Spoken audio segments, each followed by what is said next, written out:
Батыс Қазақстан облысы Бөкей Ордасы ауданы Маншық Мәметов атындағы жалпы білім беретін орта мектебінің орыс 8-ші Б сынып оқушысы Ыбырай Алтынсарин. Өсиет өлеңдер. Жаратты неше алуан жұрт бір құдайым, тең етті бәрімізге күн мен айын. Адамның адам біткен баласымыз, қайсын бөлек тудың деп айыр-айын. Бәріміз бір адамның баласымыз. Жігіттер, бір-біріңе қарасыңыз. Өмір деген 5 күндік кетер өтіп, атаң бархан орынға барасыңыз. Пайғамбар бұрынғы уақытта дәуіт өткен, патша боп бұл дүниеге даңқы кеткен. 30 ұлым бар ғой деп көптік ойлап, құдайым 30-сында әлі кеткен.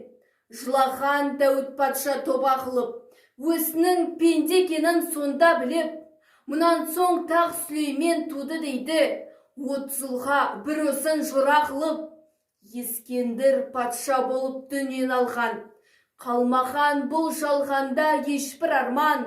Жалғызақ өлмеске айла табамын деп, ізденіп мәңгі суын соған барған.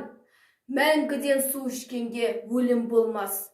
Ескендір мұны сұрап білген рас.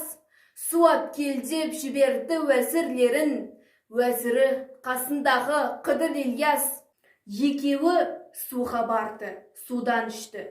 Бір кесе патша үшін және алысты. Енді